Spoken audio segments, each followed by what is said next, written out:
Ang tunay na kasiyahan, hindi yan nagmumula sa kayamanan.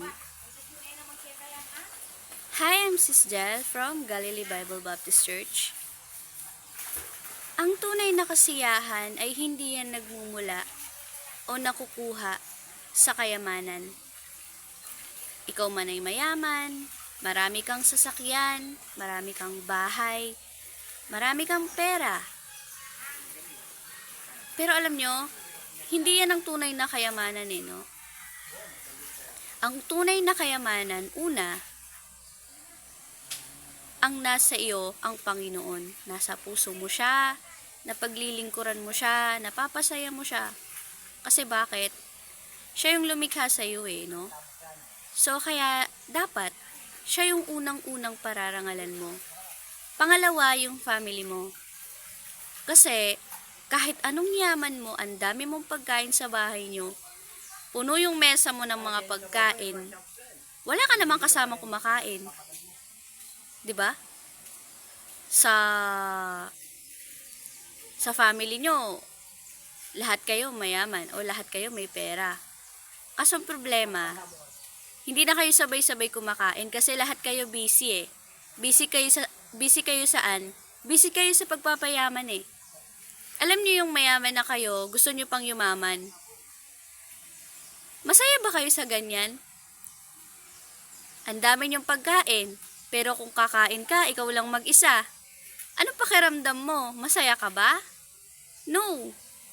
Alam mo, ang kayamanan, hindi yan ang tunay na kasiyahan Kasi kami, kahit naman hindi kami mayaman, basta nagkakasundo kami, healthy kami,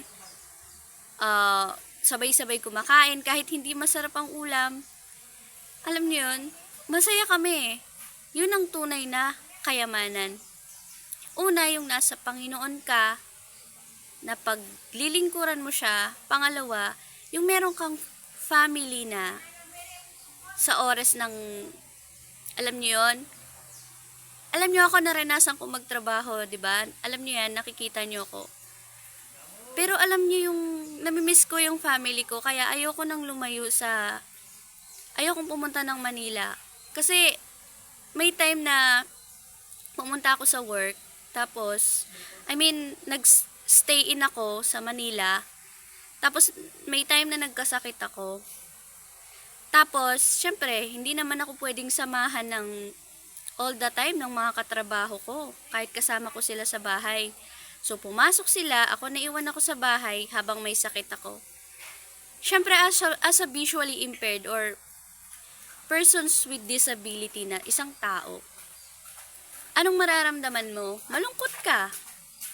Kasi bakit? Parang ikaw na lang ang tao sa mundo. Alam mo yung may family ka nga, pero wala ka naman dun, malayo ka. Paano kung anong nangyari sa'yo dun? Kung ano nang lumala na yung sakit mo, wala kang kasama. Kaya alam niyo na pagtanto ko, kahit na hindi malaki yung sahod ko, hindi malaki yung pera ko na kinikita noon, nag-apply ako sa mas malapit sa amin. Kasi bakit? Para mabilis ako makauwi. In case man na magkasakit ako, mabilis ako makakapagpasundo sa kanila. Lalo na, nung nakaraan ay marunong na akong mag-book ng sarili kong rider, hindi ko na kailangan umasa sa kanila. Kaya, kaya ko na. Marami akong alam nyo, sa buhay ko, marami akong natututunan, marami akong nakukuhang mga aral, na ang buhay, hindi lang siya puro pera lang. Alam nyo yun? Mapera ka nga. Wala naman sa'yo yung family mo, hindi mo sila kasama, hindi mo sila nakakabanding hindi mo sila nakakausap. Do you think successful ba yung tawag doon? No. It's not a true meaning of success.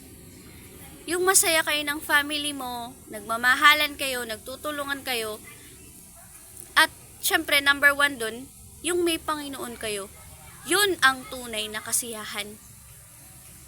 Kaya habang may buhay tayo, yung family natin, mahalin natin. Kasi hindi habang buhay nandyan sila. Inubos natin yung oras natin sa pagtatrabaho, yumaman tayo. Pero, nababalitaan na lang natin yung family natin, isa-isa, nawawala na sila, nang hindi man lang natin sila nakakasama. Hindi man lang natin sila nakakabanding sa bawat birthday nila, sa bawat occasion, may kasal, may birthday, may kung ano, hindi ka man nakaka-attend kasi nasa trabaho ka busy ka nagpapayaman ka nga Pero sana hindi tayo ganun. Dapat po hindi ganun. So, yun lamang. God bless us all. To God be all the glory.